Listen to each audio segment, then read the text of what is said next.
लोणचं म्हणताच तोंडाला सुटलं पाणी. आंबट, खारट, तिखट असं हे लोणचं मला अतिशय प्रिय आहे. काय तुम्ही पण लोणचं प्रिय आहात माझ्यासारख्याच? पण लोणचं घरी बनवायचं धाडस माझ्यासारखंच तुम्हालाही होत नाही आणि आपण विसंबून राहतो विकतच्या लोणच्यांवर. कारण आमच्यासाठी आहे प्रवीणचं लोणचं किंवा बेडेकरांचं लोणचं. तर हा व्हिडिओ तुम्हाला नक्कीच आवडेल, कारण आजच्या या व्हिडिओमध्ये मी दाखवणार आहे आयुष्यात प्रथमच मी लोणचं कसं बनवलं, ते सुद्धा 50 वर्ष जुन्या आईच्या हातच्या रेसिपी प्रमाणे. आई माझी जामच खुश झाली, कारण तिच्या मुलीनी 50 नंतर का होईना लोणचं बनवलं. आणि हो, मी काही कोणी सुगरण वगैरे नाहीये बरं का, त्यामुळे तुम्ही रेसिपीच्या दृष्टीने हा चॅनल बघत असाल, हा व्हिडिओ बघत असाल तर तसं काही नाहीये. कारण मी शेअर करणार आहे आंबट तिखट खारट लोणच्याच्या काही गोड आठवणी. आणि हा व्हिडिओ गप्पा टप्पाच असणार आहेत बरं का, त्यामुळे ज्यांना फाफट पसारा नको आहे आणि शॉर्ट सारखे 15 सेकंदाचे रील बनायचे आहेत त्यांच्यासाठी मात्र हा व्हिडिओ नाहीये. चला तर मग व्हिडिओ सुरू करूया.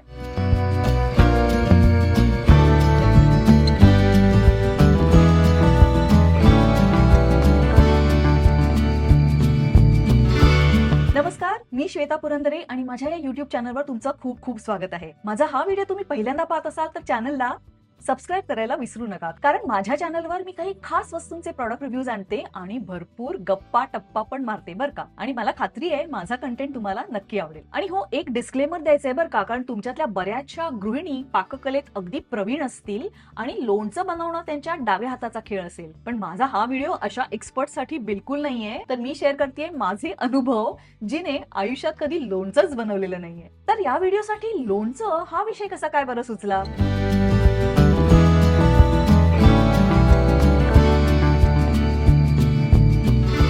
आमच्या झाडाला किती कैऱ्या याव्यात? 150, 200, 250 मोजून मोजून आम्ही दमलो. आणि या सगळ्या कैऱ्यांचं करायचं तरी काय? आणि या हिरव्या हिरव्या कच्च भरीव कैऱ्या बघून मला आठवण आली माझ्या लहानपणची. चला फ्लॅशबॅक मध्ये. सकाळची शाळा आटपून दुपारी घरी पोहोचेपर्यंत जेवायची वेळ व्हायची आणि दुपारी जेवायचं काय याची चिंताच नसायची आईला, कारण माझे आवडते मेनू ठरलेलेच असायचे.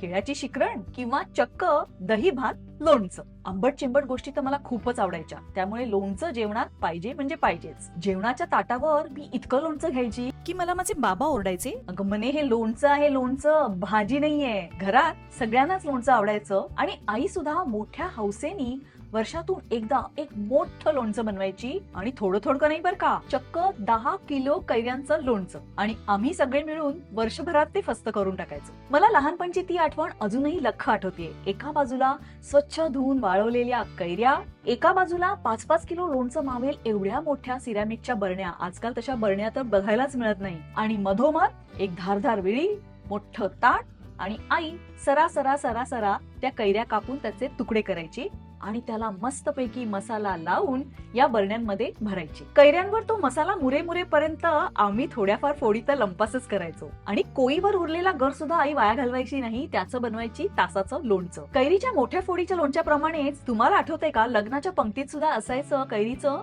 छोट्या छोट्या फोडींचं लोणचं, आणि ते मला अतिशय आवडायचं. बाजारात कैऱ्या आल्या आल्याच हे लोणचं केलं जायचं. लहानपणी कैरीच्या दुसऱ्या प्रकारच्या लोणच्याची पण आम्ही टेस्ट केलेली आहे, कारण आमच्या शेजारी एक साऊथ इंडियन फॅमिली राहायची आणि शेजारच्या नायर आंटी वेगवेगळ्या प्रकारच्या कैरीची लोणची करायच्या. कैरीच्या लोणच्यात आलं घालतात हे तर मला माहितीच नव्हतं, पण त्यांच्याकडचं आंध्र प्रदेश स्टाईल कैरीचं लोणचं मी खाल्लं आणि आहा, काय त्याची चव. त्याचप्रमाणे त्या बनवायच्या इटुकल्या पिटुकल्या अख्ख्या कैऱ्यांचं लोणचं सुद्धा, त्याला वडू मँगो म्हणतात. आणि हे वडू मँगोचं लोणचं मला माटुंगाच्या मार्केटमध्ये हमखास मिळतं, त्यामुळे दुधाची तहान ताकावर मी भागवून घेते. ही सगळी चर्चा ऐकून तुमच्या तोंडाला पाणी सुटलं असेल तर लोणच्याचे मसाले आणि रेडीमेड लोणची मी या व्हिडिओ टॅग केली आहे, तुम्ही नक्की बघा. आमच्या लहानपणी आम्ही 4 बहिणी आणि आई बाबा मिळून 6 जणांचा परिवार होता आणि 10 किलोचं लोणचं कुठच्या कुठे फस्त व्हायचं. आजकालची कुटुंब असतात लहान, तेव्हा 10 किलोचं लोणचं खाणार तरी कोण? आणि आजकालच्या पिढीला लोणच्याचं काय, आंब्याचं सुद्धा अप्रूप राहिलं नाहीये. काय म्हणावं या पिढीला आता. पुढे पुढे वयपरत्वे आईला वेळीवर एवढ्या साऱ्या कैऱ्या कापायचं थोडं कठीण पडायला लागलं. मग ती बाजारातून कैऱ्या कापून आणायला लागली. त्या कैरींच्या फोडी बरोबर बाठा पण यायचा आणि मला ते अगदी कबाब में हड्डी असल्यासारखं वाटायचं आणि अजिबात आवडायचं नाही. असो, पुढे माझं लग्न झालं, संसार सुरू झाला, पण लोणचं बनवायचा धाडस मी कधीच केलं नाही, कारण मी होते कॉर्पोरेट जॉब मध्ये. सोमवार ते शुक्रवार कसा जायचा कळायचा नाही आणि शनिवार रविवारच्या ब्रेक टाइम मध्ये वर्षभरात जे एकदा बनवायचं लोणचं ते प्रोजेक्ट मी कधी हातात घेतलंच नाही. आईसारखं बाजारातून कैऱ्या आणून लोणचं बनवायचा धीर मी कधी केलाच नाही, कारण मला त्या विचारानेच दडपण यायचं. एवढा मोठा कॉम्प्लिकेटेड प्रकार वाटायचा. एवढ्या कैऱ्या आणा, त्या धुवा, त्या वाळवा, त्या चिरा, त्याला मसाला लावा, त्यात तेल घाला आणि बरण्या शोधा, बरण्यांमध्ये ते भरा. त्यामुळे शॉर्टकट विकतचं लोणचं. आणि माझं फेवरेट लोणचं कुठलं म्हणाल तर लोणचं असावं तर प्रवीणचं. तुमचं फेवरेट लोणचं कोणतं आहे मला कमेंट मध्ये जरूर कळवा. पण आता जेव्हा घरात कैऱ्यांचा पाऊसच पडला तेव्हा मनात एक विचार डोकावला की आता काय नोकरीची दगदग नाहीये, थोडंसं लोणचं घालून बघावं तरी का. ताबडतोब केला आईला फोन. आई झाली जाम खुश की मुलीला आयुष्यात प्रथम लोणचं बनवावं असं वाटलं. आणि तिने पटापट शोधून मला तिच्या हस्ताक्षरातली 50 वर्षापेक्षा जास्त जुनी रेसिपी पाठवली लोणच्याची.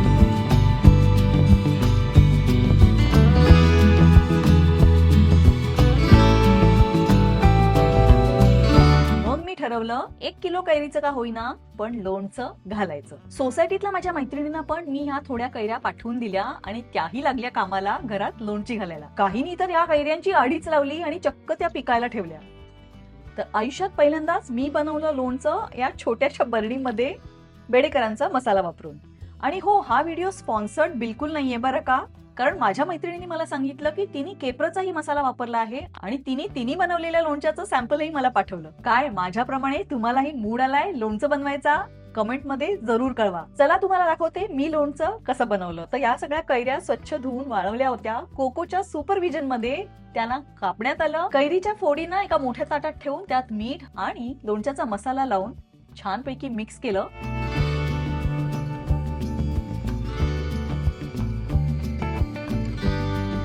7-8 तास त्यांना मुरू दिलं. त्याला छानपैकी खारही सुटला. एवढ्या वेळात मी घरातलं जे गोड तेल असतं ते तापवून घेतलं. त्याच्यात मोहरी आणि हिंगाची मस्तपैकी फोडणी केली आणि 7-8 तासात तेलही गार झालं. बरणीमध्ये खार सुटलेल्या कैऱ्यांच्या फोडीवर हे तेल अलगद सोडण्यात आलं आणि छानपैकी एक मोठा लेअर त्याच्यावर मी ठेवला. तेलाची काहीही काटकसर मी केली नाही. आणि काय त्या स्वतः बनवलेल्या लोणच्याची चव, आहाहा. शेवटच्या फोडीपर्यंत पुरवून मी ते लोणचं खाल्लं. त्यातलं थोडं आईला पाठवलं. आईने त्याला पसंतीची पावती दिली आणि थोडं माझ्या नंदांना पण दिलं. आई माझी जामच खुश झाली, कारण तिच्या रेसिपी प्रमाणे तिच्या मुलीनी 50 नंतर का होईना लोणचं बनवलं. आणि माझ्या नंदांना माझ्या पाककृतींचं नेहमी कौतुकच असतं. पण ह्यामुळे काय झालं, मला अगदी हुरूप आलेला आहे. पुन्हा लोणचं बनवणार का असं विचाराल तर नक्की बनवीन. आणि आईच्या सल्ल्याप्रमाणे पहिला पाऊस येऊन गेल्यानंतर ज्या कैऱ्या येतात त्याचं बनवीन. आणि पुढे मे बी लिंबाचं लोणचं किंवा मिरचीचं लोणचं पण बनवायला काय हरकत आहे. काय माझ्याप्रमाणे तुम्हालाही मूड आलाय लोणचं बनवायचा का तुम्हाला उदास वाटतंय? तर माझा नवा व्हिडिओ येतो आहे याच विषयावर. आहे मनोहर तरी का गमते उदास, तेव्हा आयुष्याच्या या वळणावर उदास का वाटतं आणि यावर मी काय उपाय करते याबद्दल बोलणार आहे पुढच्या व्हिडिओमध्ये. तेव्हा चॅनलला सबस्क्राईब करायला विसरू नका. पुन्हा भेटूया पुढच्या व्हिडिओमध्ये. नमस्कार.